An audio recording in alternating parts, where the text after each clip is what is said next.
بسم اللہ الرحمن الرحیم وصلی اللہ علی النبی الامی۔ آج کی خوبصورت دعا ہے ربنا حب لنا من ازواجنا وذریاتنا قرۃ اعین وجعلنا للمتقین اماما۔ اے ہمارے رب، مجھے میرے شوہر سے اور میری اولاد سے آنکھوں کی ٹھنڈک بطور تحفہ نصیب فرما اور مجھے نیک لوگوں کا امام بنا دے۔ یہ خوبصورت دعا جس کا تعلق ہماری گھریلو زندگی کے ساتھ یا پرسنل لائف کے ساتھ زیادہ ہے، اس کے لیے یہ بہت ہی اہم ہے۔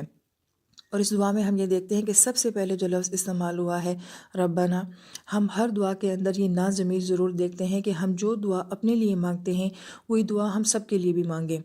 ایسے کیوں ہوتا ہے کہ اللہ تعالیٰ ہمیں جو ہے اکثر دعائیں ربنا کے ذریعے یعنی کہ جمع کے صیغے کے ذریعے جو ہے وہ سناتے ہیں، چاہے وہ انبیاء کی ہوں یا ہمیں جب کہا جاتا ہے تو اسی طرح سے مانگنے کو کہا جاتا ہے۔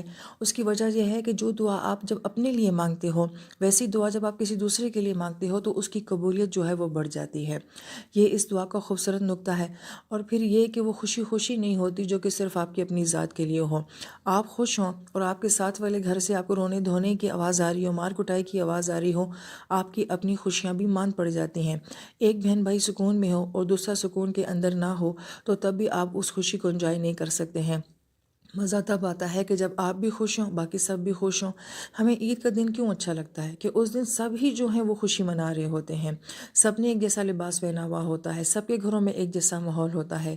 لہٰذا اجتماعی خوشی کا کنسیپٹ جو ہے وہ ان دعاؤں میں دیا جاتا ہے کہ ہم بھی خوش رہیں، باقی سب بھی خوش رہیں۔ جو اللہ تعالیٰ نے ہمیں دیا ہے وہ سب کو دیں۔ یہ ہماری دین کی باقاعدہ ایک سوچ ہے کہ جو مانگو وہ کھلے دل، کھلے ذہن، کھلی سوچ کے ساتھ مانگو اور پوری وسعت کے ساتھ مانگو۔ تو ربنا حب لنا، اللہ تعالیٰ مجھے جو ہے وہ نواز دیں۔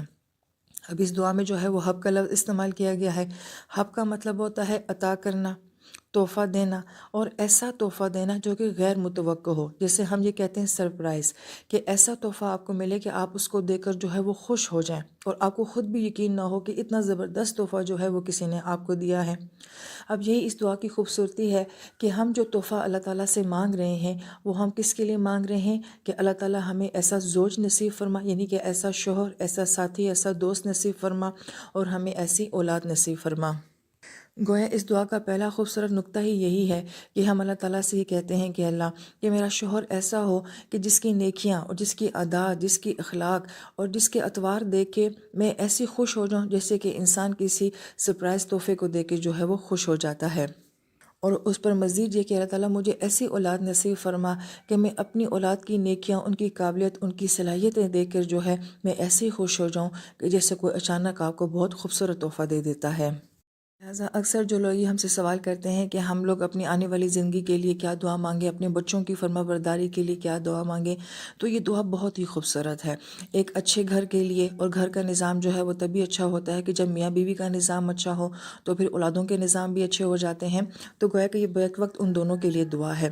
اور پھر یہاں پہ بڑی اور طلب بات یہ ہے کہ جب ہم نماز پڑھتے ہیں تو ہم ربی جعلنی والی دعا پڑھتے ہیں، اور اس میں ہم یہ دعا مانگتے ہیں کہ اللہ تعالیٰ میری اولاد کو بھی جو ہے وہ نماز کا پابند بنا دے۔ اور یہ دعا ایک بچہ بھی اپنی نماز میں پڑھ رہا ہوتا ہے، گویا کہ ابھی وہ خود کسی کا بچہ ہے اور وہ اپنے بچے کے لیے یہ دعا مانگ رہا ہے۔ یہ ہمیں ایک سوچ دی جاتی ہے ان دعاؤں سے کہ شروع سے ہی جو ہے یہ دعائیں مانگ لینی چاہیے۔ اپنے ہی بچپن میں اپنی اولادوں کا بچپن کا مانگنا یہ کوئی معیوب بات نہیں ہے، اپنی ہی جوانی میں اپنی اولادوں کی جوانی کا بھی مانگنا یہ بھی کوئی معیوب بات نہیں ہے۔ لہٰذا وہ رشتے جنہوں نے ہماری زندگی میں آنا ہے اور ضرور آنا ہے ان کے لیے پہلے سے ہی دعا مانگنا، یہ دعائیں ہمیں یہ سکھاتی ہیں۔ لہذا جو شخص تو میرڈ نہیں ہے وہ بھی یہ دعا مانگے، اور جو میرڈ ہے وہ بھی یہ دعا مانگ سکتا ہے۔